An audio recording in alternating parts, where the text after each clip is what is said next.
And welcome to the Pride of Detroit PODcast, prideofdetroit.com, Pride of Detroit on Twitter, Pride of Detroit on Facebook. You know where to find us. And after the game, as we are doing on twitch.tv/Pride of Detroit, where we are live right now, if you're watching us live, that is, for a studio audience of many across the internet. Also, replays on YouTube at YouTube. Search for Pride of Detroit. I am Chris Perfett, the adequate host at Chris Perfett, Perfett. Not looking great right now. Very tired. And we're going to do our best here, folks. We're going to get through it. It's been a rough weekend for, I would say, about 75% of Michigan sports fans out there. It depends where you lean on Saturday. But it's a double whammy if you lean the wrong way there. So let's, speaking of which, my compatriot, my partner, Jeremy Reisman, the fearless leader at Detroit Online. How's it going? I'm doing okay, you know. It was a rough football weekend, but it was a holiday, and you know, not a lot necessarily happened in this game. I won't say Saturday's game, in this game that surprised me. So, trying to keep my head up. Long season's not even halfway over. So let's look at it that way. No. Well, it's not. We still got plenty of football to go that might be constituted as a threat. To end this segment, I think I should maybe talk about what kind of Halloween movie. What's real quick? What's the one Halloween movie you like to watch this time of year? Nightmare Before Christmas. There you go. Two answers. Nightmare Before Christmas, and from our third member, Ryan Matthews, it's Beetlejuice. If we say it one more time, could we be lucky enough to just have a podcast with Michael Keaton rather than talk about this game? Can he play tailback? Can he play wideout? Offensive line, cornerback. This list is getting too long. Linebacker. Anything, really. Help. Head coach. Can he be the head coach? Offensive coordinator? Well, he is Batman, so you should have an analytical mind. I was going to say, for me, I always watch Rocky Horror Picture Show, but that's neither here nor there. Let's talk about this game. I'm trying to avoid it. Lions got drubbed by the Colts, in case you're wondering, in case you just fell into a coma somewhere or your power went out, like was the case of Mansur Shaheen, our compatriot at Pride of Detroit, 41-21. And the Lions got just manhandled by an aging Phillip Rivers. It was close, and then it wasn't. Collapses, as Hemingway would say, very slow and then all at once. And I feel like that was the case for this game, where the Lions slowly let the game get away. You know, they had a 7-point lead, then the Colts tied it up. Then it was 20-7 at the half. Then the Lions start to edge their way back in. They get another touchdown. They're kind of rumbling a little bit. And then the strip sack. And then the Colts score. And then Stafford gets his ball taken back the other way, and then it's downhill from there. And that's what happened. And the Lions are now sitting at 3-4. They have yet to win a home game in the COVID season. And they have still yet to win 3 in a row since the year 2017. And it's thrown people back into the doldrums. And I feel Jeremy's got some takes that should calm you down a little bit. And I've got some takes that might gin you up. But I think this is the part where we do our takeaways, our reactions, our gut punches from this game. Jeremy, I will let you go first. All right. Well, yeah, let's calm everyone down then. Let me be the guy from Animal House that's saying, stop panicking. Not everything is bad. As we always say in the business, wins are never as good as they look. Losses are never as bad as they look. The final score looks ugly. There were some ugly performances in this game. There were some bad performances in this game.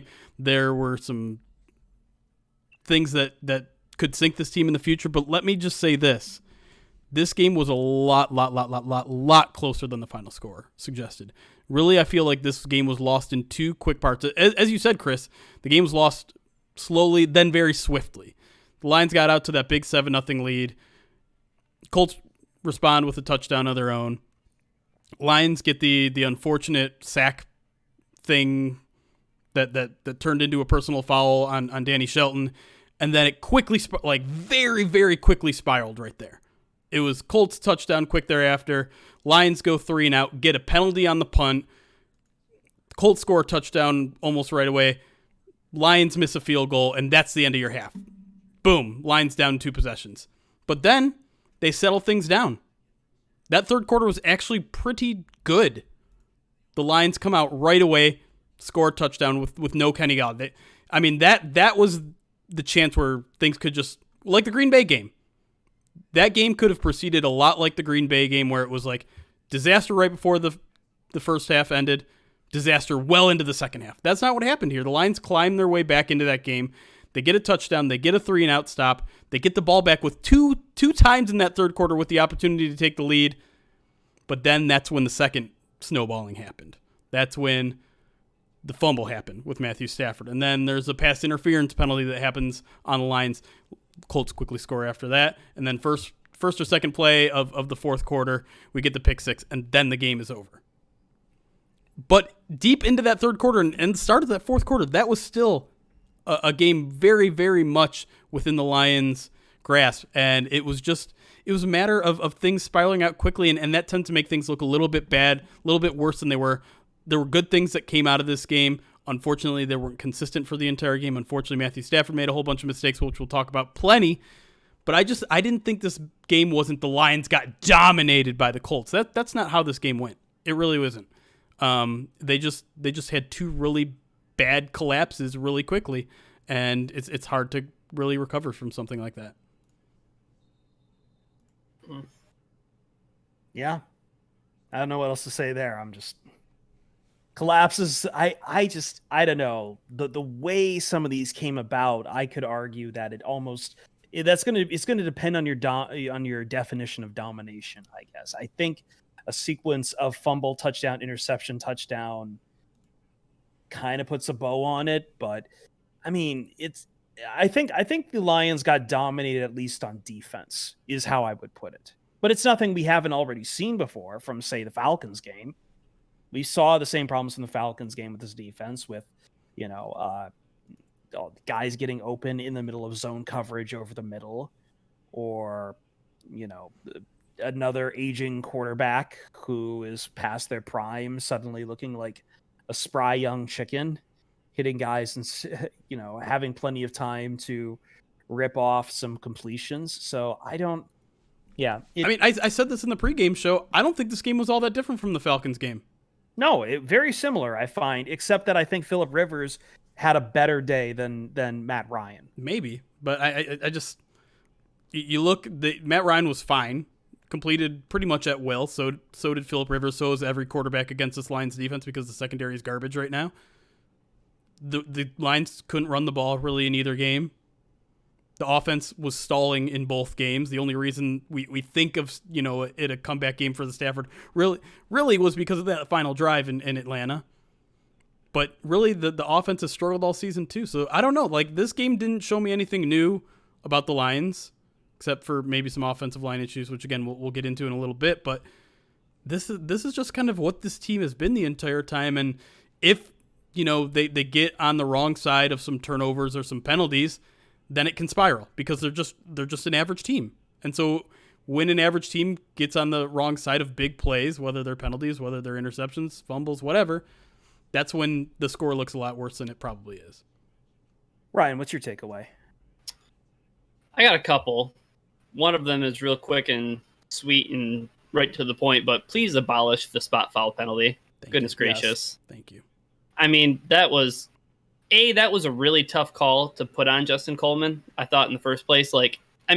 Probably pass interference, but there was other things that defensive backs were getting away with in the game too. And I'm not saying that the Lions didn't benefit from that too, because I thought they did at a couple of different points in the game. But spot foul penalties are just the absolute worst. We need to abolish them, overthrow them. It's an awful tyrannical thing. But anyways, my big takeaway from this game is, while I see what you're saying, Jeremy, the thing that was most troubling about this game was just how dominated the Lions were in the first half, in terms of time of possession, in terms of the offense's inability to get off the ground. The only reason I think that they scored points is because they had that fortuitous block punt by Miles Killebrew that set them up and in plus field territory, and all of a sudden the Lions can play in that situation. The Lions offense seems like it's an offense that's built for situations. Like, I'm not saying that these intense pressure field situations all of a sudden like bring the best out of the Lions, but it certainly brings their most inspired play. Like at the end of the half, the Lions were all of a sudden just able to move the football after they couldn't do it at all in, the other, 40 minutes. Like it was insane. Like the way that they all of a sudden picked up the ball and they were able to drive down. Prater misses a field goal, but at that point it's still within 2 scores. So I'm with Jeremy in the sense that like on the scoreboard, the game was within reach. The game was well within reach until the back-to-back turnovers that resulted in, big points for the Colts. But it's just 80 net yards in the first half for the Lions offense. I mean, 8 minutes of possession. Let me just throw that in there for you as well. Only 8 minutes of time of possession. And if to break it down even further, the Colts had 42 plays on offense. The Lions only had 22. Yeah. And they went for 80 yards. You're getting 3.6 yards per play. Goodness gracious. That's awful. And when they got a majority of those yards was right at the end of the second half when they moved into field goal position. Like, other than that, it was 3 and out. Like,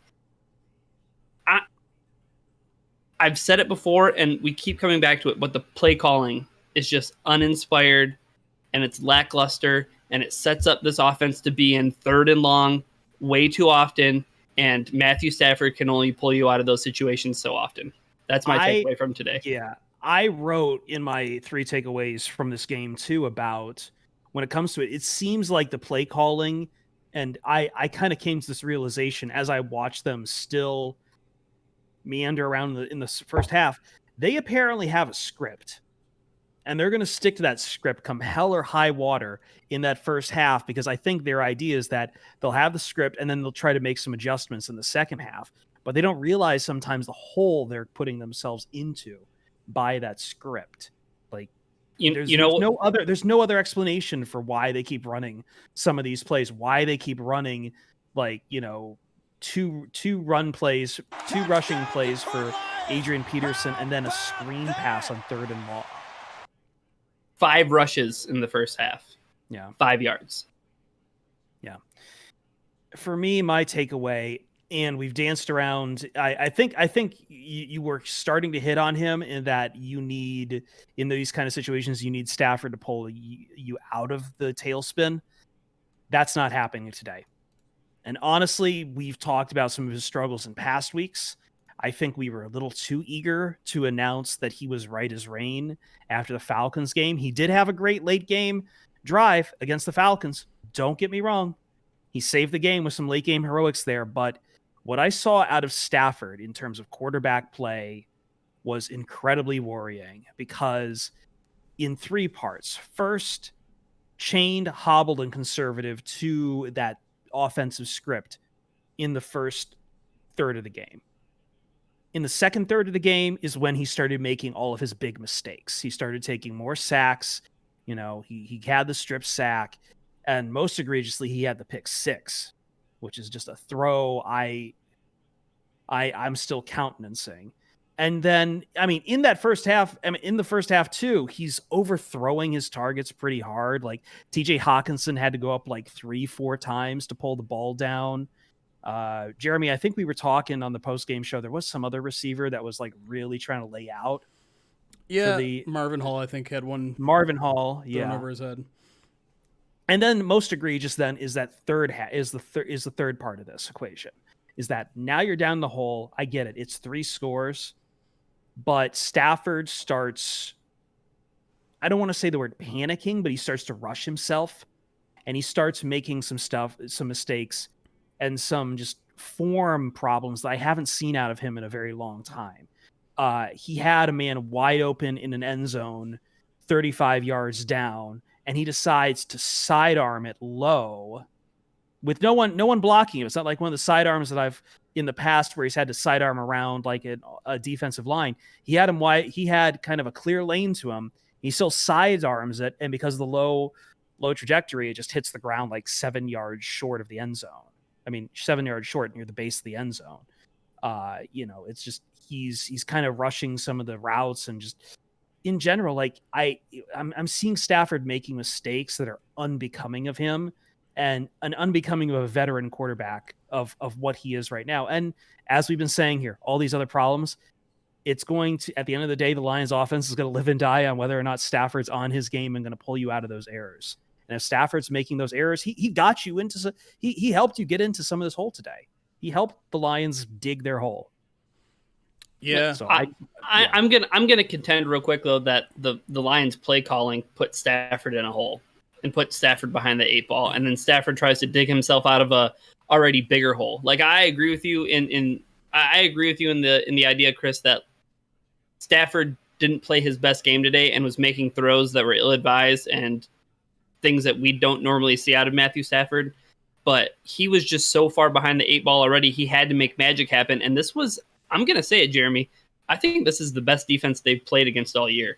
That Colts defensive line and Darius Leonard, I mean, that front seven was just getting pressure after pressure after pressure, and Stafford had to dance, and Stafford had to step up in the pocket, and Stafford had to do things that, like Chris said, he had to make like uncomfortable rush throws. So, I mean, do you think that today just happened to be a day in which the Lions ran into a buzzsaw of a defense? A little bit. I'm kind of in between you two with Stafford's performance. I think part of the reason they got off to this slow start, and we have to talk about the slow start because the Lions defense got off to a great start. They got 3 punts in the Colts' first 3 possessions, and the Lions got that gifted blocked punt. They're up 7-0, but when you get 3 straight punts like that, and you got all the offensive weapons you've got, that needs to be at least a 14-0 lead after 3 punts, and it wasn't. And I think a lot of that had to do with nothing with.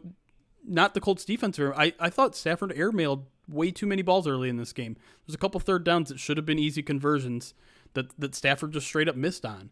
And there was a Kenny Galladay drop. And so there were a lot of issues in there.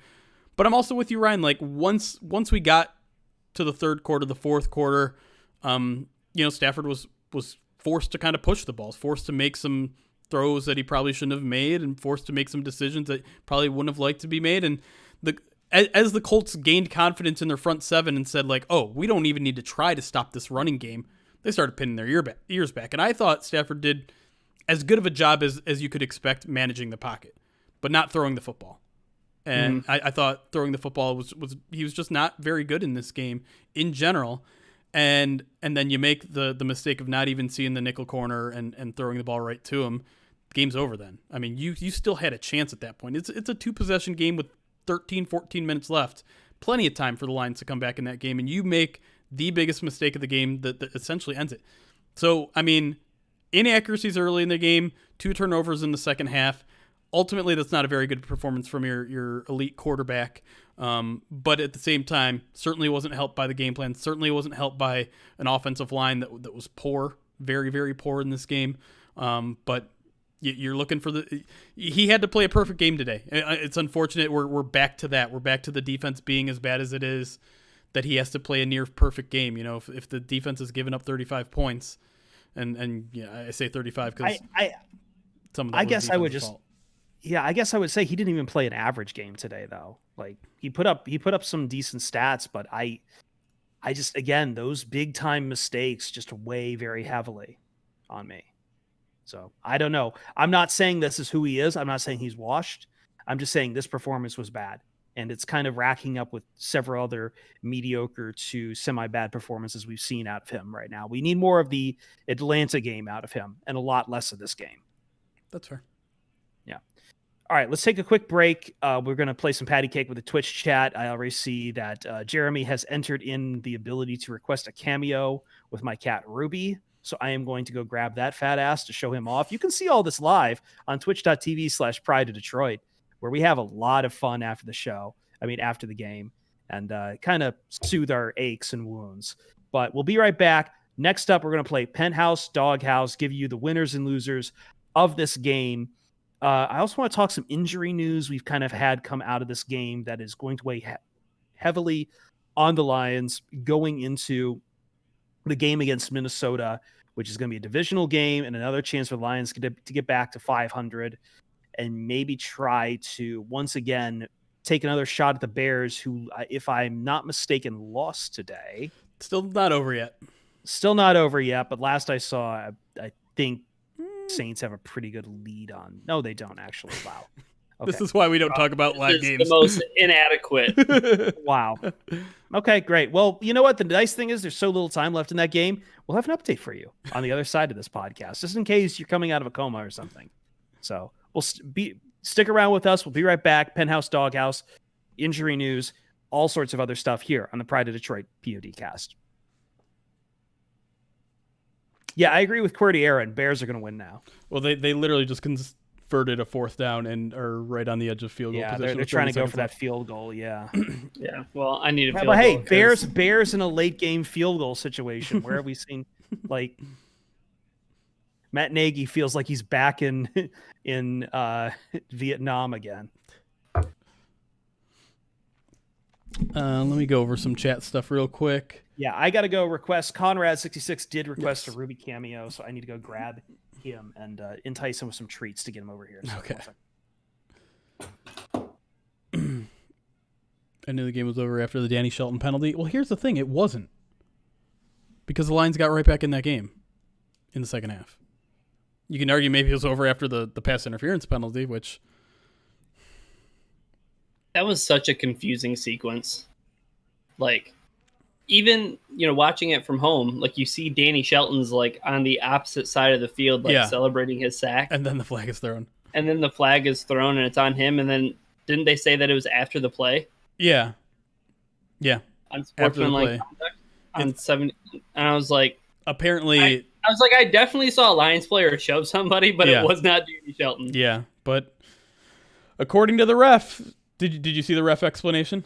I saw the clarification, but he doesn't address the after the play. Well, after the play is considered once he blows the whistle. Oh. Yeah. So in case Twitch chat, you don't know, if you didn't read an article or read it on Twitter, the ref who threw the flag essentially said, I wanted to throw the flag right away, but there was a big scrum in front of me, and I essentially went there first.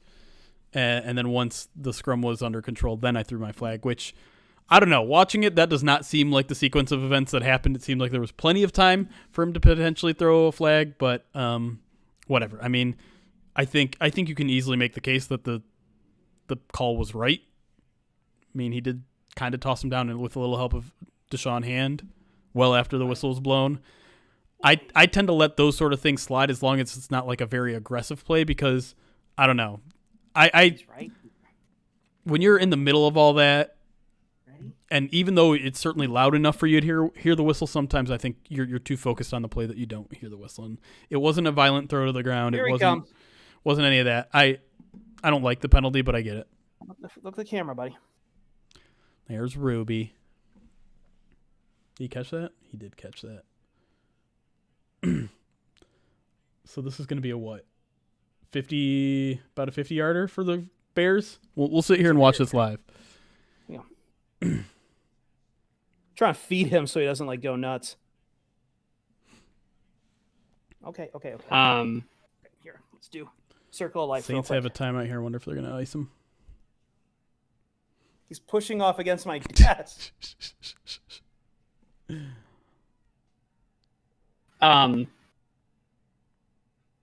Do we want to address the stuff about Galladay? What stuff? Apparently the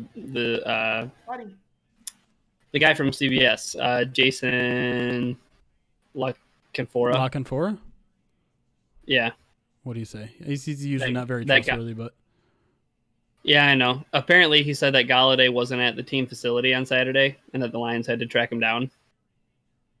Really? Where do you see that? That's apparently on the CBS postgame show. He said it, so he didn't. I haven't been able to find it anywhere, but did you hear him say I haven't been able to find I haven't been able to find video of him saying it. I don't want to touch it then. Yeah. Did you well, I mean I don't want to talk about it, but did you check the Slack channel? I didn't. Ask Justin if he knows where he heard that from. Because I'm really scared that it's probably from like Detroit Sports Nation. Bears made it, by the way. Overtime coming. Yeah. Harriet Longdong, that cat ain't got no bleep. Yeah, he's neutered. Spay and neuter your cats.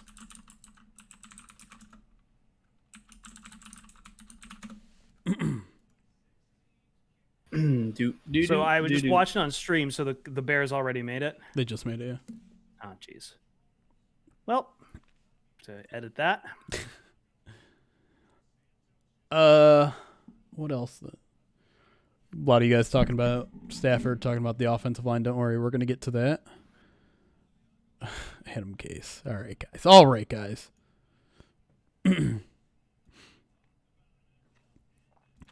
Yeah, no, I haven't seen any of that Kenny Galladay thing anywhere. I even I went to Jason Luckenfora's Twitter and I couldn't find anything either. So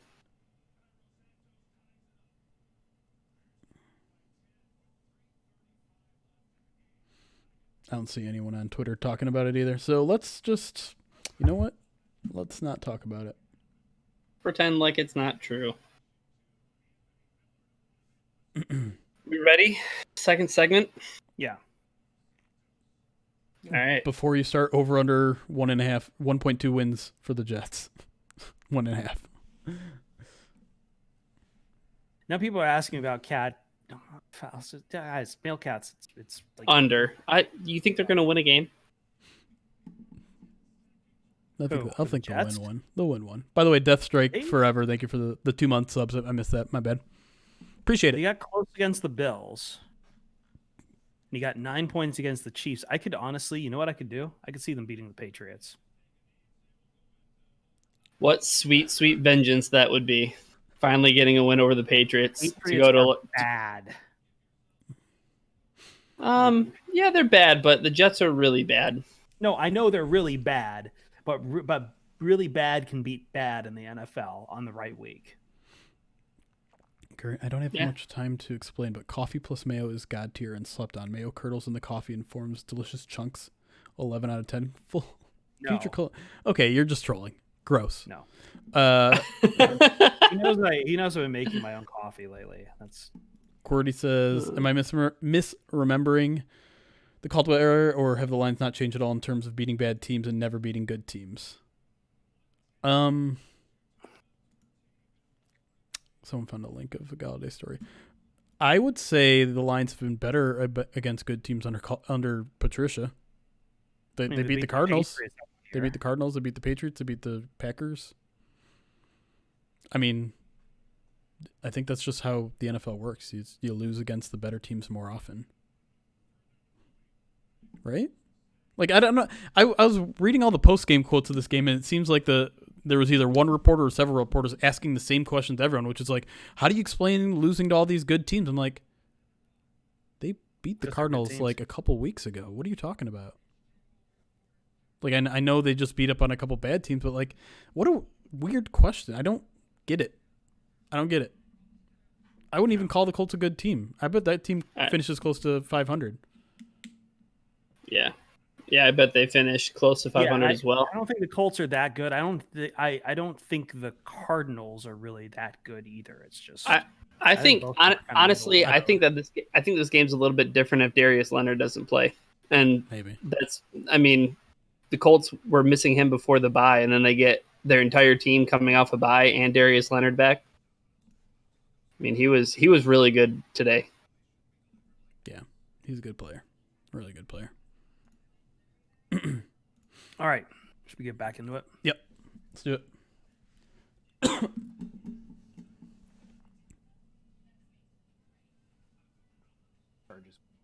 Should be doing. All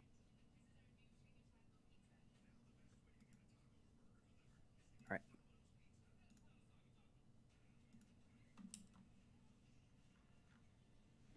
And we are back on the Pride of Detroit POD cast. Again, catch us live on Twitch when we do this. Twitch.tv/Pride of Detroit.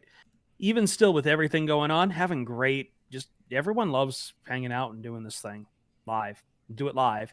And you guys are, I mean, you're still downloading the podcast, which is fantastic. I've been looking at the listener numbers, and we're very nice, as one of Jeremy's favorite people in the world would say.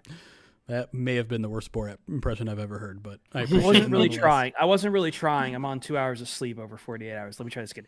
Very nice. All right. I'll give you a 6. Wow. Out of 20. Is that good enough for you, bud? 8 out of 10 because it kicks ass. Hey, let's do Halloween candy. Let's talk about Halloween candy. We haven't done that in forever. No, I'm kidding.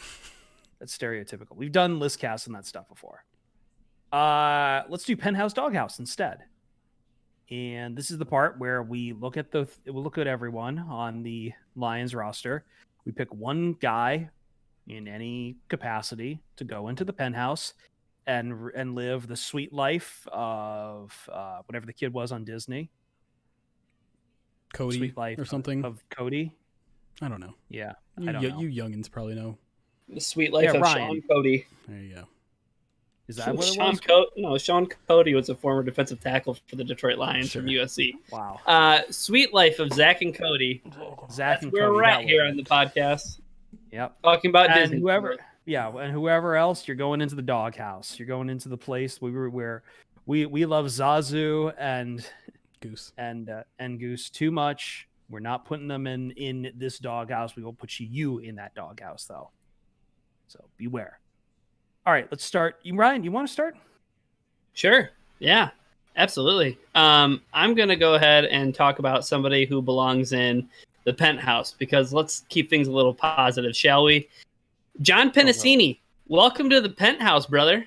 I mean, he was popping a lot. And I would say that for the first for at least the first half, like the Lions played some pretty good run defense.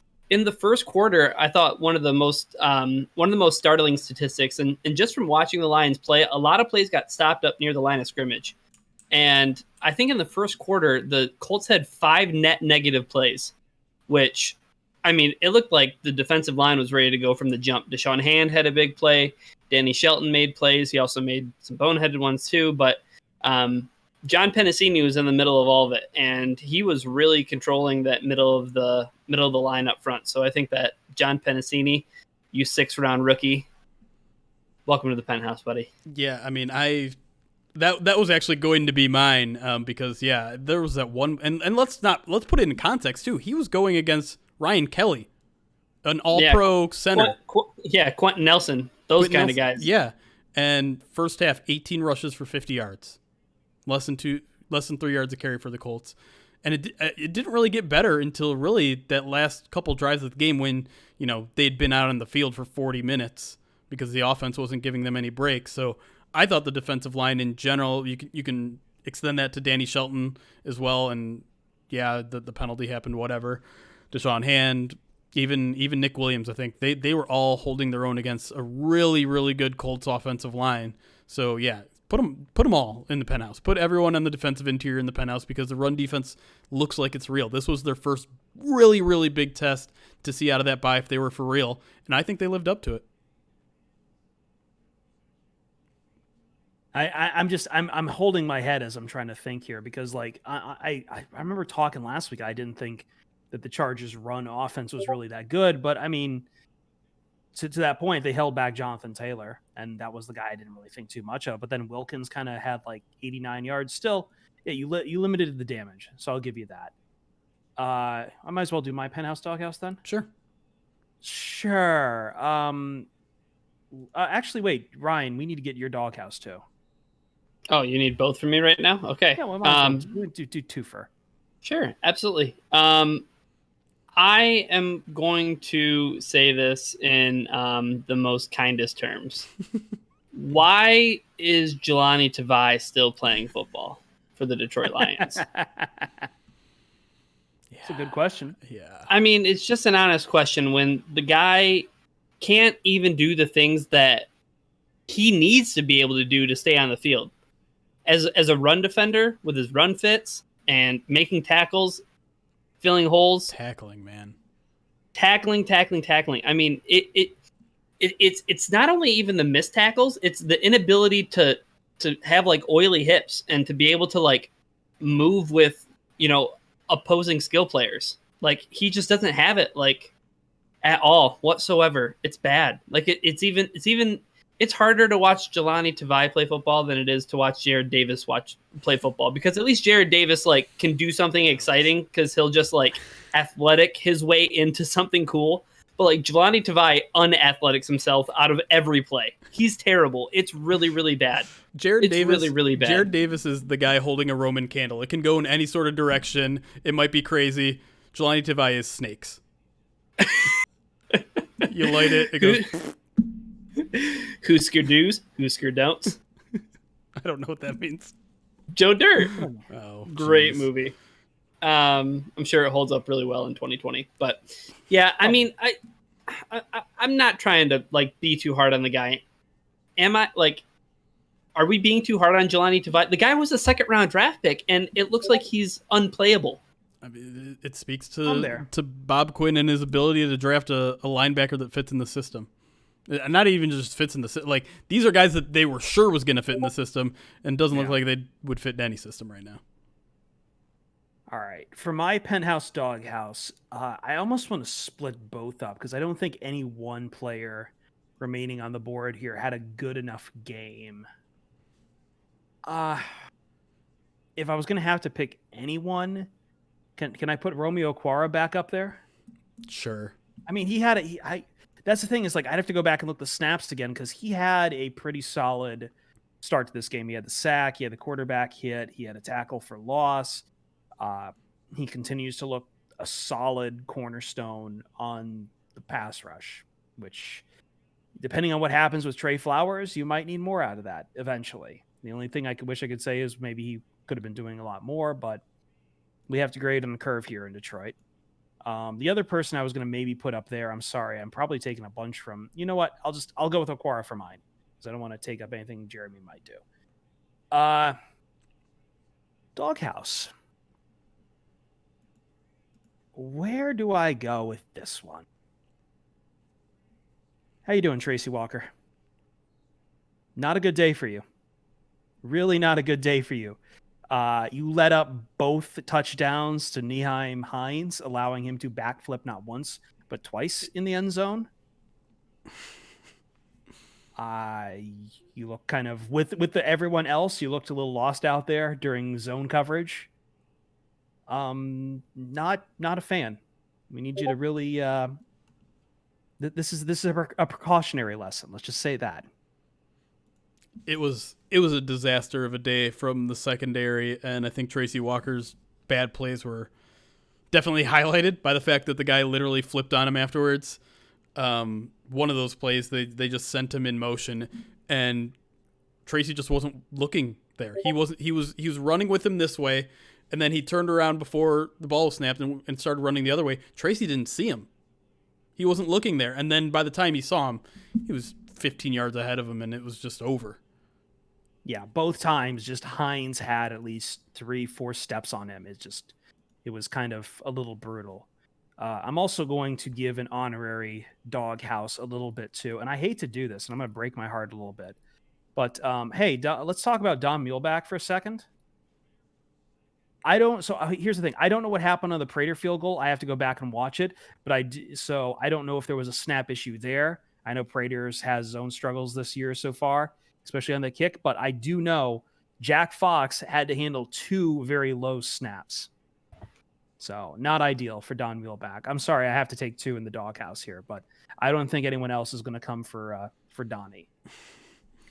All right, I'll jump into mine. My penthouse, TJ Hawkinson. I thought he had a fine day. 7 catches on 10 targets, 65 yards.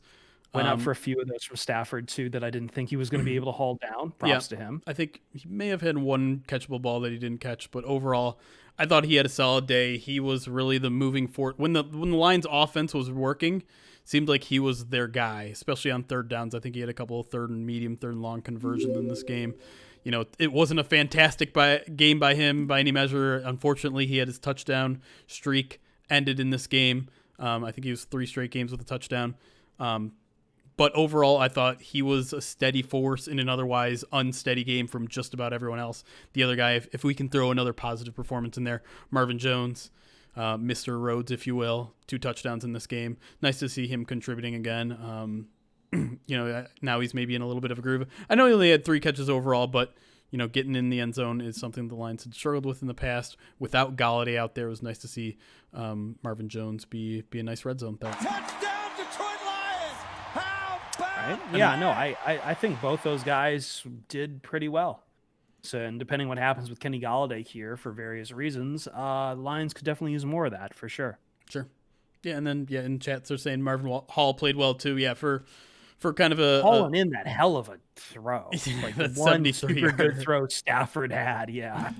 But let's move over to the doghouse here, and we have to talk, I think, a little bit about the offensive line. We've barely talked about them at all, and it was a disastrous day from them. I thought this Colts defensive line was good.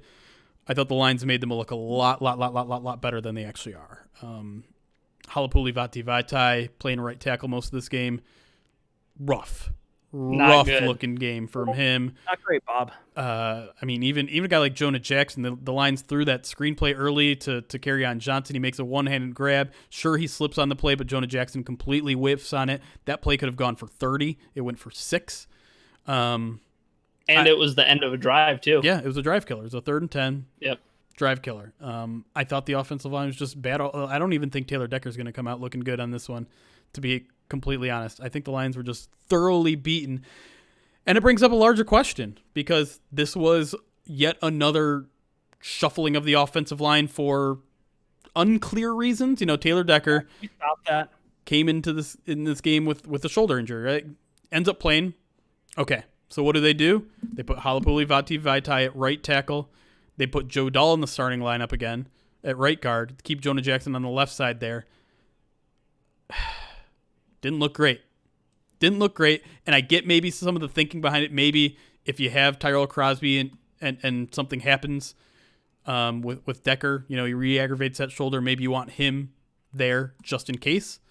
And you'd rather him come off the bench than have to switch to the right side and then switch Vaitai from guard to tackle. Like, I get that, but here's where all of this shuffling, all of this moving parts around, all of this, inconsistencies on the offensive line concern me. Let me read you a couple quotes from Frank Ragnow after the game. He says, "We never really got in a roll, and there was some communication, just some things we got to get going." Later he says, "I could have done a better job communicating some things, some looks." Later he says, "I think we had a few plays, whether it was myself or someone else, doing the wrong thing." You have all these sort of inconsistencies on your offensive line, all sorts of moving parts, guys with different guys next to him from one game to the next. You're going to have communication issues. You're going to have guys doing the wrong thing. You got to settle on a lineup at some point, Lions. I could deal with the guard rotation because at least the other parts were staying where they were. Now everything's getting jumbled. The offensive line doesn't know what it's doing. And maybe that's Frank Ragnow saying, listen, I just got to do my part and communicate better. Maybe that's just him taking it on himself. But the results speak for themselves. Nothing seems to be working. And this was a problem. This problem didn't exist 3 weeks ago. 3 weeks ago, we were saying how good this offensive line was playing. And granted, yes, this is a Colts defense, and we need to give them a lot of credit. They're one of the best run defenses in the league. But man, this was a failure on so many parts that it's just like, it's hard to look at that offensive line and all the movement and be like, you guys got to just get it figured out at this point. You can't keep doing this every week. Am I wrong? No, not at all. I hate it. I hate it when we're doing it with guards. And honestly, if you're doing it with the whole line, you ain't got a line. If you're rotating your linemen, you don't have an offensive line. Period. And that whole explanation you gave, Jeremy, that you maybe want to be precautious with Taylor Decker.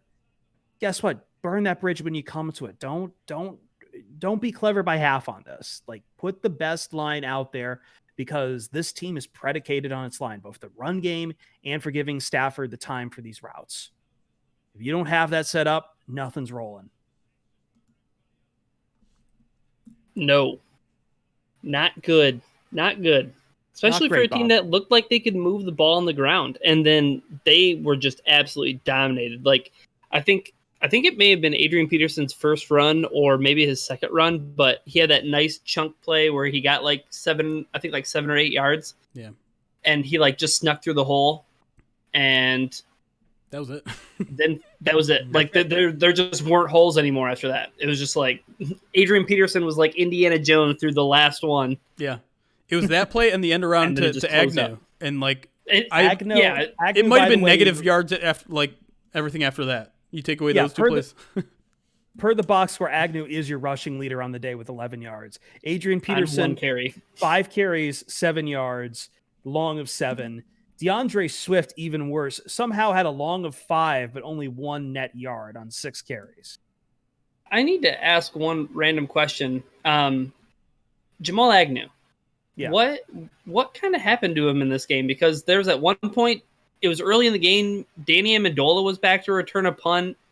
Yeah. And then there was the false start penalty on Jamal Agnew. Like, I was going to throw him in my doghouse, but it seems kind of, seems like minor potatoes. But, like, at the same time, like, bad false start penalty. And then later on, he's pulled and he's not even out there to do the thing that he's supposed to be on the roster to do. Well, he got hurt later on. He did get hurt later on. He did later. But I think they're doing what they did all of last year, which is any punt that looks like it's not going to get a return. You know, it's a deep punt that it's almost certainly going to get down. They're putting Amendola out there because he's the more sure-handed guy. And I thought that was the case, but then there was another punt that was going to be deep in territory, and then it was Agnew again. That one wasn't as deep, though. I think it was punted from shorter. It might not have been as deep, and I think at that point the Lions they don't have the option. They don't. They need a big play, so why not put your punt returner back there? But I thought that was, I don't know, wasn't a great day for Jamal Agnew. And he fumbled too, obviously, and yeah, that was the first fumble of the Lions season, and then shortly thereafter, Matthew Stafford made it too. Great. Real quick before we get out of here, we did Penthouse Doghouse, and I want to talk about what comes next near the trade deadline. But real quick, there was a flurry of injuries for the Lions. We're waiting to see what happens with a lot of those right now. Obviously, Kenny Galladay is the big one. Vaitai also, I believe, was downgraded to out at some point. He was in and out of the game pretty much the entire game. I feel like he was in and out. Some stuff. I don't know if he missed that many snaps, though. Is there any particular injury you are worried about the most right now? I mean, Kenny Galladay. It's got to be Kenny Galladay because look at the way, and I know that this game was primarily lost in the trenches, but Stafford didn't have his oh shit gadget. Like, he didn't have his, I can throw it up to Kenny Galladay and he's going to make a play. Either he's going to make a play or it's going to be an incomplete. We're going to live for another down. Like, he lost his biggest offensive weapon, and it's clear that the Lions need him.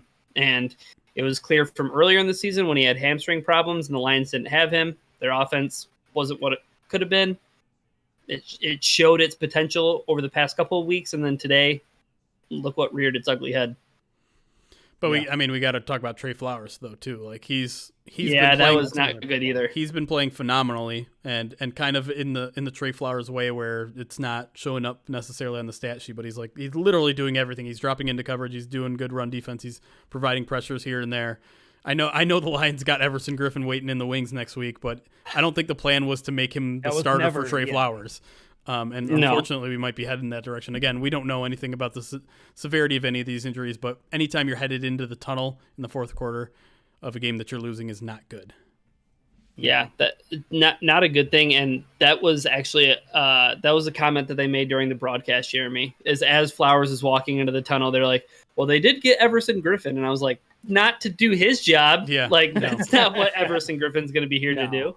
No, it really takes away from the run defense if you don't have Trey Flowers. And that's, again, the cornerstone of the Lions defense right now. So let's take another break here. When we come back, we are going to talk about the trade deadline. I want to talk a little bit more about Kenny Galladay. We touched on him a little here, but just any other kind of things around the trade deadline. Once again, the Lions have acquired Everson Griffin this past week, and they gave up a conditional 6th rounder for him. There's still plenty more that can be done, but I think this game kind of has fans at odds on whether Lions should be buyers, sellers, or standing pat. It all depends on where you see this team going in the next couple of weeks. And unfortunately, you don't have many days to figure it out. So we'll take a break. We'll come back on the Pride of Detroit POD cast. We're going to knock that down, wrap up here another Lions loss in the books for you as Lions go 3-4, lose to the Colts, but still plenty of football to be played. We'll be right back.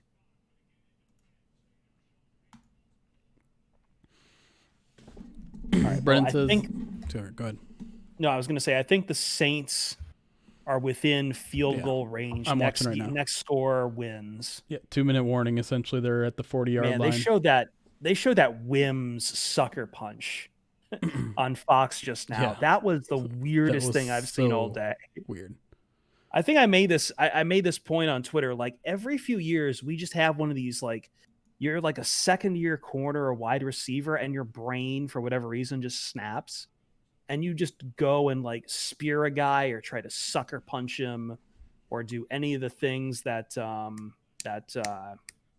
am I blanking on his name? He used to play for the Lions. A lot of mental problems. Wide receiver. Titus Young. Titus Young. Thank you. Like any of that kind of stuff. Like just, I don't know what it is. I don't know if it's CTE or not, but just every now and then you just see a guy in the NFL just freaking snap like that, and then you never see them again. Someone said Dalvin Cook versus the Lions. Yikes. I don't know. I think that's the kind of offense the Lions need to go against right now, is one that relies on the running game, because the one thing they're still doing okay. Good. Yeah. The scary thing is though, Justin Jefferson. I'm 1,000. Adam Thielen. Like, yeah, I'm 1,000% more afraid of Justin Jefferson than I am Dalvin Cook for next week. I'm 1,000 times more scared of Adam Thielen. Meh. How did he do today? I'm just way more scared of the Vikings than I was like 2 weeks ago. Sure. Yeah, that came out of nowhere. Wow, Dalvin Cook was their leading receiver today too. Jeez. 4 touchdowns. Well, I'll have to watch that game. See what happened there. I mean, that is the saving grace there. I mean, it says Kirk Cousins has an 82 QBR out of that game. That seems like a mirage, but yeah, considering he only tried throwing 14 times as well, they clearly are just going to just keep feeding Cook. Uh-oh. Saints about to run out of time on the play clock. What are they doing here? They got to call timeout. Do you want to wait until the end of this game, or because chat's not saying too much? I want to just a little bit, okay, just to see what happens here. I'm like a play or two behind you though on my stream. Okay. Today's deja vu of the Seattle. Well, yeah, I think we're going to talk a little bit about that too. How we literally were drawing comparisons last week about how the Lions were 3-3 at this time in 2015. They go out and trade for trade for a defensive lineman. They go get snacks. They lose the next game and then trade Golden Tate. And so the Lions just traded. Stop. Do you want to talk about someone? We found that story now. Did you want to talk about that story, Locking for a? Nope. I don't trust him as a source. I'm sorry. Okay. Just asking. Just checking. It looked scuzzy to me. I just wanted to see where you were feeling that. Unless it comes from someone better. Oh boy, Kelly Stafford's at it again. Oh, wonderful. Here you go, guys. Enjoy this. Hold on, let me pull Headline from the Free Press: Detroit Lions says Matthew Stafford deserves most of the blame for loss to Colts. Her response: proving they have zero idea what they are talking about yet again. Sick to everything besides sports. Okay, thanks. Bye. Why do we care about what Kelly Stafford has to say about anything? I don't know. Someone threw it in our Slack room. Blame them. It was me.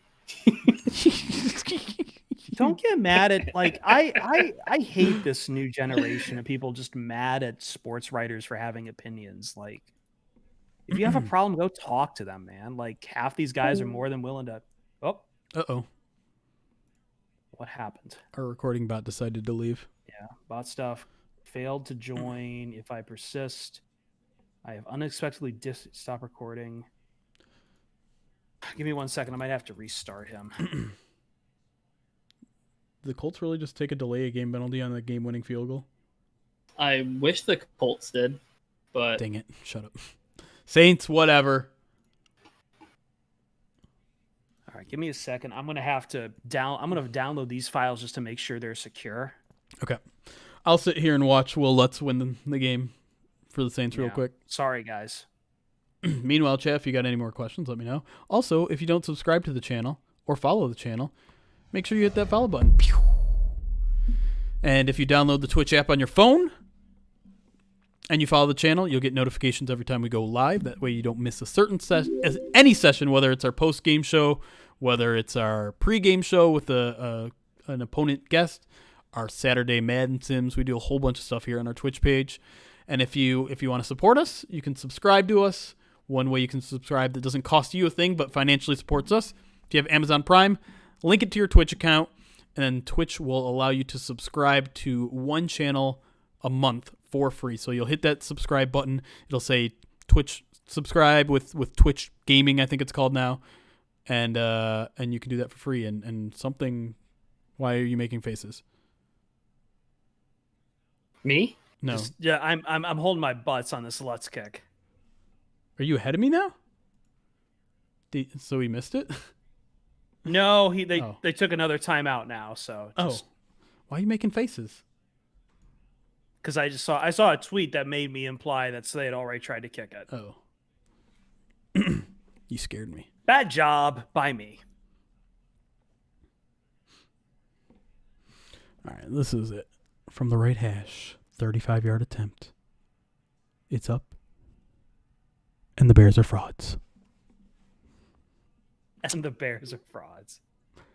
5-3 Chicago Bears. The Bears, the Lions, the Packers all lose in Week 8.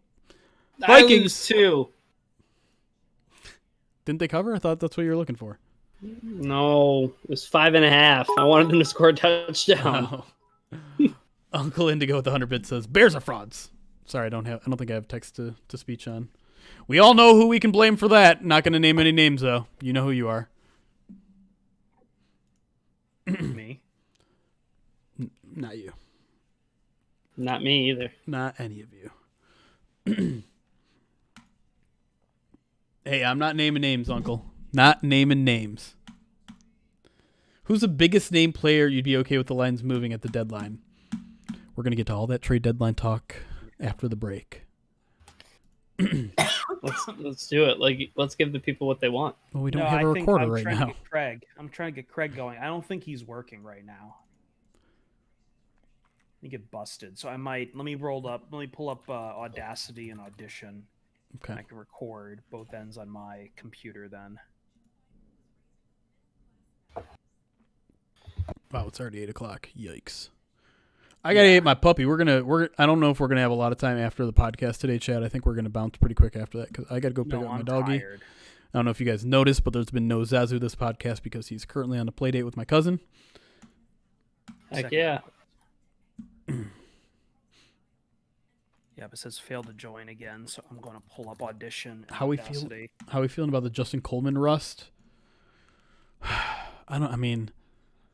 He was in a position to make a play on a ball twice in this game and did not either play.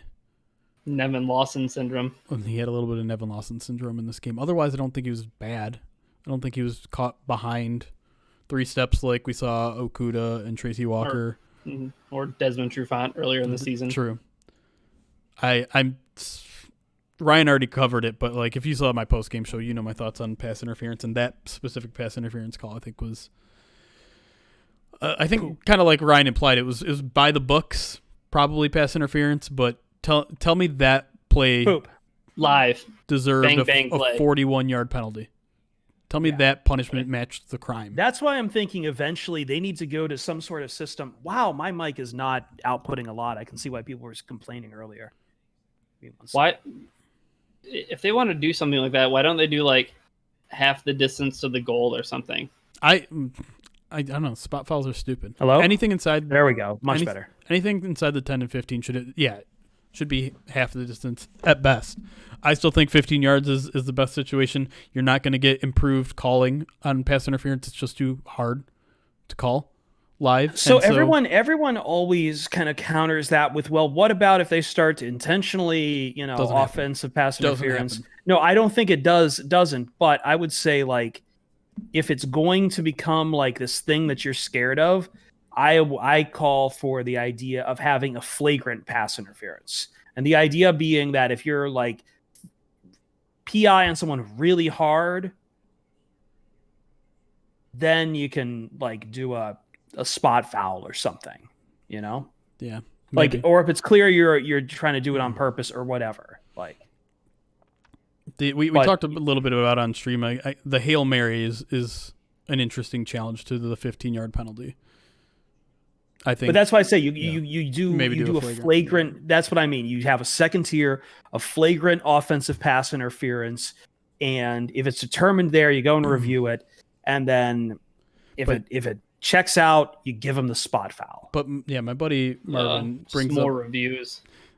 and it's more judgment calls, right? I mean, it again, you're giving the refs, it seems like, in my opinion, too much power on a judgment call that's really, really hard to make live. And so I don't know. There's not. No, I there's know not an it's easy just, solution. But I'm just saying. I feel like the 2-tier system though is the only way you avoid that kind of shenanigans where you're going to have a Hail Mary where everyone's just grabbing at each other. So what?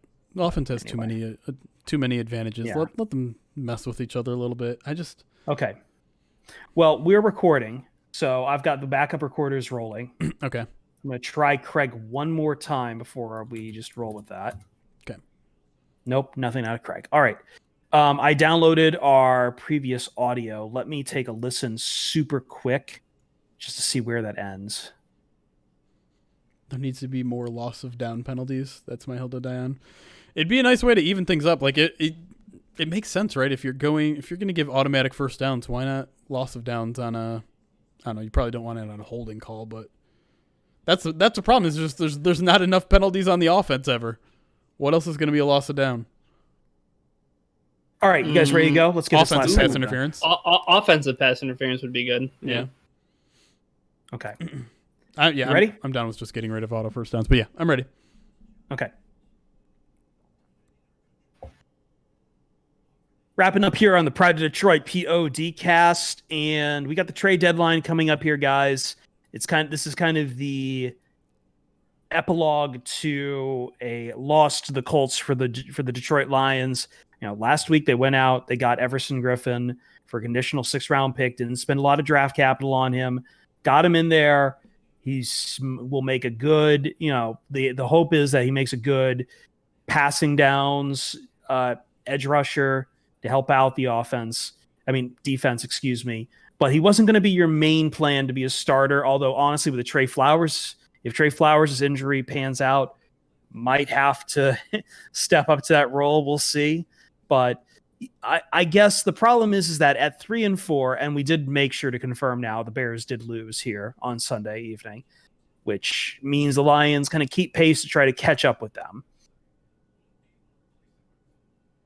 It's funny. It's just funny where the Lions sit right now because I don't know.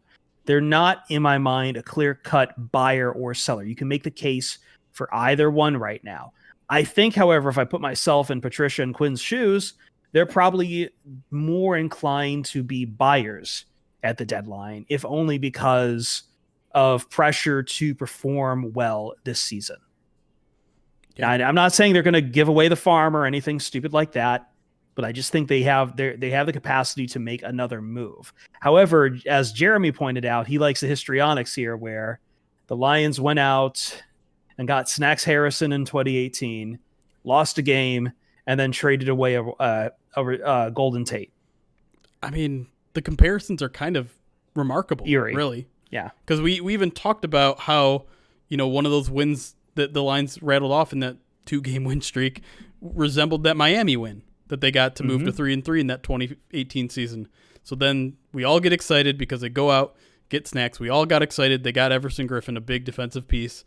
They go out, lose a game, and now you're left in this purgatory right now because this team doesn't look like a contender necessarily. But it doesn't. But the different. I mean, the humongous difference is, well, in 2018, it was the Patricia era's first year. They weren't necessarily in an urgent situation. They could plan for the future a little bit. I don't know if they have that luxury anymore. I would be very, very surprised to see this team being a seller unless someone forced their hand, unless a player forced their hand, unless ownership forced their hand, which I don't see what happened. I don't see any way in which selling makes any sense because, I mean, maybe in a normal season it would make sense. Maybe you're like, you know what, we got to sell off one of these pieces, start looking towards next year. It's not going to work. Why would Bob Quinn do that to himself right now? He wouldn't. Yeah. On the other hand, though, there are quite a few wide receivers on here, and I think the two pieces that people would say immediate trade bait is Kenny Galladay, where you didn't get an extension done with him. And honestly, if you ask me, I think he tries the open free agent market in the offseason. So the warrant is there to try to trade him, but that's also your best wide receiver. And then, questions about Marvin Jones. I think we've speculated on his trade value in the past too, with his contract and his kind of up and down play. But I see them more as buyers. Ryan, where do you stand on all this? I think in the immediate right now, we talked about Kenny Galladay's injury. If Kenny Galladay's injured, that definitely has an impact on not only his trade value, but his trade availability, because you have to then also keep Marvin Jones as your wide receiver number one. Like you're not gonna trade Marvin Jones, have injured Kenny Galladay, and then tell Matthew Stafford to go out there with Quintez Cephas, Marvin Hall, and make make chicken salad with it. Like that's just not gonna happen. So I'm with Jeremy. Like I don't see the Lions being sellers at all whatsoever because of the situation that they're in. They're also just too close. Like even if remove the context surrounding Quinn Trisha. Like if you get rid of that and you have the Lions who are 3-4 and the teams ahead of them both lost today, like you're going to decide to be a seller by Tuesday? I don't think so. I really don't. Like at 3-4, like there's too many weird things that can happen in a football season. There's too many weird things that can happen in this season. So I don't see the way in which the Lions become sellers. Yeah, I mean, at all. They're only 2 games out of first place, which I that sounds closer than probably it really is. Because again, I don't think any of us expect this team to necessarily turn it around, but you get a big piece, something clicks. I mean, we saw the Lions make a drastic change already in their run defense this year. Maybe something else will eventually click, whether it's on offense or defense or whatever. Maybe the secondary finally starts getting it together. Your 2 young corners. You hope they improve as their rookie season and second season respectively move on. But let me go back to Kenny Galladay really, really quick. To me, there's really no sense in a Kenny Galladay trade. Even if you remove the Quinn Trisha stuff as well. I mean, if you're not going to sign him, let him hit free agency. Let someone sign him to a monster deal, and you just collect on that compensatory pick. I know that's not really Bob Quinn style, and there are other factors that work into a compensatory pick, but you're almost guaranteed to get a 3rd round compensatory pick if he just hits free agency. And I don't know if you're going to get that you might be able to get that out of someone right now, but you also realize whoever's trading for him, you're probably not going to get a sign and trade right away. So you're the team that's trading for him is taking a big risk signing a guy who's got 9 games left on his contract. Also, it's a team that's going to be a contender or thinks that they're going to be a contender to trade for a guy like Kenny Galladay to push them over the top. And then you get a 2nd round pick that's more like a early 3rd rounder. Right. Yeah. Yeah. And then really quick, also Marvin Jones seems to be the name that a lot of people want to talk about. We talked about it a little bit last week. He's getting questions about him potentially being trade bait. And that one makes a little bit more sense to me. Unfortunately, as Ryan said, I think the Kenny Galladay injury complicates that. Because if suddenly Kenny Galladay is out and then you trade away Marvin Jones, well then who are you? Is it Marvin Hall and Quintez Cephas next week against the Vikings? I know that defense is bad, but that's like going from a B+ in your wide receivers to a D-. No, that will really feel like 2018, where all of a sudden you got rid of Golden Tate, and like who are you throwing the ball to then? And Marvin Jones got injured shortly thereafter that, I believe, and then the Lions' offense was just gone. And we're talking about Matthew Stafford struggling right now. Let's take away 2 of his top 3 weapons. Let's see how you do now, big guy. Is there anyone else? I know we all said we don't think the Lions are going to be sellers, but is there anyone else that you think could be on that list? Can I ask? I don't think there's anyone on my list. I guess that my follow-up question, you know what, Ryan, answer this first, and then I've got the follow-up question, just kind of to roll this ball along too. Can they trade Vaitai? They can try. The only legitimate name I would maybe even float out or consider would be like Jared Davis. Like maybe there's some other team that could be interested in acquiring a guy who would fit a modern day NFL defense that requires athletic linebackers. Yeah, I know Pittsburgh has been floated out as like a rumor because they had the Devin Bush injury, Right. and maybe that makes sense. But he's really the only other guy that I could see like they could get like a little something for. Yeah. But they don't really need him week to week, or like they can plug somebody else in or pull somebody up from the practice squad or something. The other name that's really been thrown out a lot, and I think it's because of all the strange things the Lions have been doing with the running backs. You know, they cut Bo Scarborough, they bring back Jonathan Williams, they do all this crazy stuff. Is Kerryon Johnson, and personally, I don't buy it at all. I think they love Kerryon Johnson. If you've heard the way this coaching staff has talked about Kerryon Johnson, they love his pass protection. He scored a touchdown in this game. I think they really love what they're getting out of Kerryon Johnson. Is he living up to his draft status? Of course he's not. But at this point, they have a role for him. It's not costing him a lot of money, and I think they like where he's at. I think they like Kerryon Johnson as that third running back in the rotation. Now, what they want, what their plans are with, maybe they try to bring Bo Scarborough back. Maybe Adrian Peterson is not their guy. I don't know what the deal is there, but I think DeAndre Swift and Kerryon Johnson are pretty solidly on this roster. And then Jonathan, I don't know what their plans are with Jonathan Williams. That doesn't make a lot of sense to me. Can I ask? So my follow-up would be, what do you think is more likely? The Lions are buyers of the trade deadline now, or they stand pat after the Severson Griffin trade?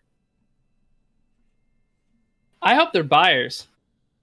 I hope they go out and they get somebody else. Like, I would be super interested in the Lions to call Washington and see what it would take to get Ryan Kerrigan. Like, just to add more pass rush. I mean, what is that going to hurt? I mean, what is that going to require? Like a 5th-round draft pick? Okay, cool. Trade the 5th-round draft pick, get Ryan Kerrigan.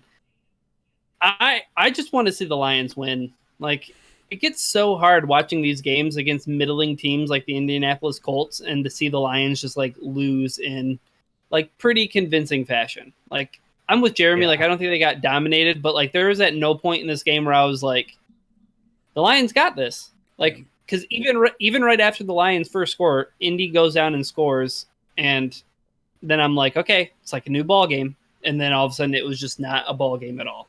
It's not a ball game. I want the Lions to be buyers simply because I want them to try to win football games.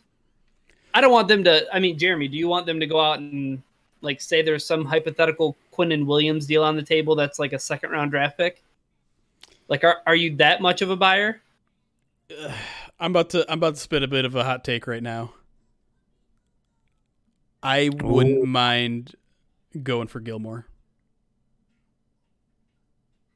What would you trade? I don't know. I need some sort of frame of reference here. I don't know if he's a 1st-rounder or 2nd-rounder. This team needs corners, man. After this game, I think corners the biggest need of this team.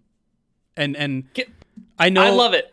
I Do know it. I know Do it. I know Do the it, Lions have Patricia. young Do guys. it. I know the Do Lions it. have young guys that they want to build. Jeff Okudah, they want to build Amani Oruwariye. Getting in a veteran guy like that and spending a 1st or 2nd round is essentially saying, you're spending a ton of resources on putting one of those guys on the back burner. But this team needs a corner. This secondary is a mess right now. I'm sorry. It's really, really, really bad. And if these guys want to save their job, I think that's your best bet. And am I fully advocating for a move like that? Probably not. In terms of the long term, that's a horrible deal to make, if I'm being completely honest. But if this team wants to go out and contend this year and still have a chance, and a legitimate chance, I would give them a legitimate chance to make the playoffs if they go out and get Stephon Gilmore. Whoa, hold on. That's an even bigger hot take than what he spicy. said before. We're getting really spicy now. It's really my twisty. goodness. I will say this, that all this talk, this is so much more exciting and interesting than I've had to hear it a lot this week about, especially after the Lions beat the Falcons, but then the Falcons go and win against the Panthers, that they're screwing up and they should tank because of Trevor Lawrence and all this other crap. Like, as you guys said, like I want to see the Lions win ball games because it's just more fun. Stop trying to. I know he who shall not be named on the station that shall not be named was poo-pooing the Lions win last week. And listen, man, you're allowed to have whatever your opinions you want. I try not to be someone who like fusses about the opinion of someone else who's in the media, but come on. Like I'm sorry. The process is dead. The process is dead. Sam Hinkie was banished for a reason. Let's stop doing this. Let's stop doing this maximalist stuff. Especially in the NFL, you got to try, man. You got to try every time you can. This whole idea that you're just stockpiling draft capital and that it just magically works out, it hasn't worked out for the Lions. Hasn't worked out for a lot of other teams that have tried the, suck around. Did it work for the Browns in the 2000s? Hey, but you're not going to suck hard enough to get anything good out of the like super top tier out of this draft right now because the Jets are way in front of you. Like, go ahead, man. Do it. Have some fun. Try to win some ball games. Try to be a little competitive. What's the worst that can happen? This whole idea that you're hurting yourself by going to the middle of the draft order. Come on, this is the NFL. There's plenty of other pieces you can get in the draft. In a mid-round, in a mid-first draft order there. And this Lions team needs a lot of pieces for the future too. So go ahead, man. Let's just, in the words of Ja Rule, let's just do it and be legends, man. People in the chat asking about Gilmore's deal. He signed through 2021, so the Lions would technically have him for a season and a half. Although Gilmore, I believe, is making. There's reports out there that he's unhappy that a deal hasn't been made, an extension hasn't been made. So the Lions would obviously have to potentially deal with a potential holdout in 2021. But again, those are issues down the line. The Lions might have to deal with that. Quintricia might not have to deal with that. So So are you on board? It sounds like you might be on board. No, I'm 100% on board. Oh, Let's do okay. this. Okay. No. I mean, Chris, what would you give up? First? Man, would you give him a first? You would have.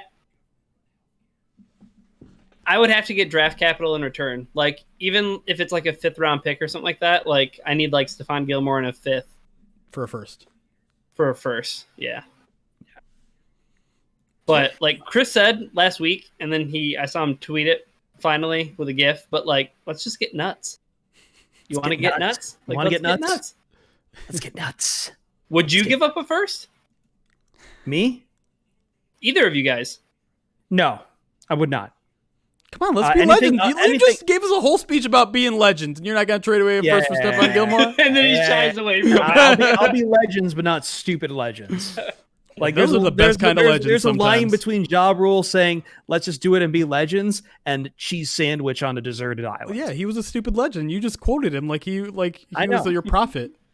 But I think if you had told Ja Rule, hey, this is going to end in cheese sandwiches, he might have hedged it a little bit. But I'm just saying, the spirit is welcome. I'm just saying, there's other things you can sell besides first rounders. But can you imagine a scenario like of a general manager going out in a worse way than Bob Quinn swinging for the fences on Stephon Gilmore, and then they end up going 6-10? Yeah, that's the other thing too. Like, because I kind of don't think these guys last in the end too. So I am hedging myself a little bit here. I'm trying to have the best of both worlds, which is what the Pride of Detroit podcast is about. The best of both worlds. Detroit Lions football without the guilt and the pain and the anguish. So no, plenty of all that, but we try to make it. We give it a nice helping of agave nectar or Hershey's chocolate syrup, something to make it a little sweeter. 2nd round pick. You don't hang up the phone, right, Jeremy? No, like I'm Bill Belichick. Nope. I'm not dropping that phone at all. Hello. We'll pick him up from DTW. I don't care if I'm in line to vote. Trade deadline's Tuesday. I don't care if I'm mid voting for who I'm voting for. I'm throwing away my ballot. I'm like, wow. Wait, did you just say Gilmore for a second? Wait, hold on. That is not political. That is not sound political advice. Please go and vote. But I mean, but also go get Stephon Gilmore. Yes. Yeah. Really quick. I mean, people are saying corner is not this team's biggest weakness, and it for sure is. I think it is. Linebacker, I'm with you. Is an issue. 100%. I'll be, if Jamie Collins goes down, this team has 0 viable linebackers. I'm with you. Reggie Ragland's been playing okay. But, I mean, do you need me to pull up PFF right now and tell you that 3 of the bottom 4 guys on the team, rated guys, are corners? Jeff Okudah, Desmond Trufant, and Tony put Tracy Walker in the doghouse, too. Well, he's not a corner. He's a safety, but yeah. No, I know, but secondary help. And everyone's going crazy over Amani Ora. He's playing so great for his second year. He's doing great. His grade's a 59.1. Give me a break. I don't buy it. And this isn't just me relying on PFF. I'm not seeing it. Get me a corner. Yeah. All right. We gotta stop. We don't want to go too long on this. So for myself, for Jeremy Reisman, for Ryan Matthews, we're going to shut it down here. We'll see you guys probably around the trade, a little after the trade deadline. Maybe we might recap that if anything exciting happens. If not, we might just do a quick Twitch. So once again, make sure you're following twitch.tv/Pride of Detroit. And we'll have the preview. We'll have main coverage. We'll have all sorts of fun stuff during the week. I got good news in that I think I'm off the pitch limit for the podcast for the rest of the year. So I am allowed to keep doing whatever I want. So we might have a mailbag episode now. Certain weeks, take your questions. But for myself, for Jeremy, for Ryan, we got to get out of here. See you Starside. Sorry about that, Jeremy.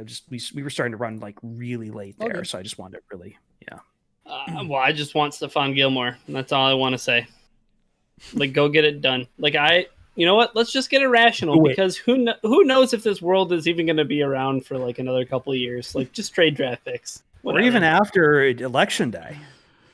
Just go for it. Cordy Aaron says, guys, rumor has it by voting, you increase the chances of the Lions acquiring Stephon Gilmore. Ooh. I'm going to go out and try to vote twice. As long as that didn't come from Lock and Four, I think that's a true rumor. Yeah.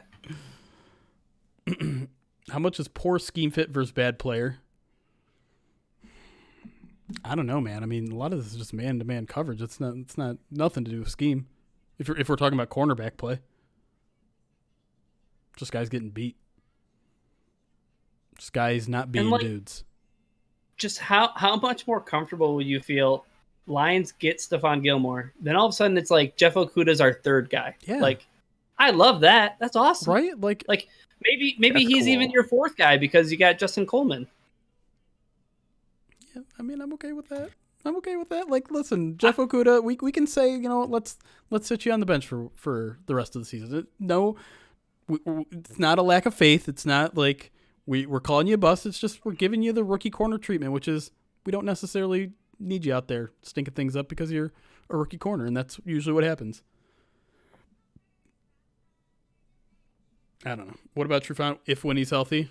I mean, I don't know. Have you seen anything about Trufant to really feel comfortable that when he comes back, things are going to be great? If he comes back. He's going to come back. He practiced this week. Unless I guess they could trade him. I don't know why they would want to do that, and I don't know who would buy him. Yeah, this is like I heard someone saying, like, hey, the Falcons could trade Matt Ryan and get some good early round picks for him. Like, no one's eating $50 million in dead cap next year. Jeremy, I have a tweet that you need to show to Twitch real quick. I'm gonna open some windows. Where are you putting it?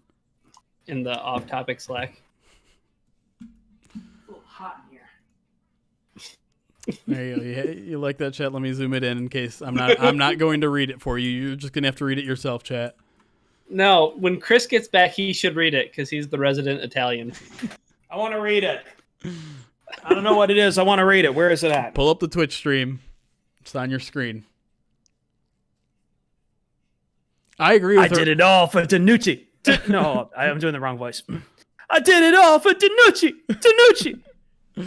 I'm a bigger fan of her follow-up tweet, which is, this is one of the worst things I've tweeted, but I'm not deleting.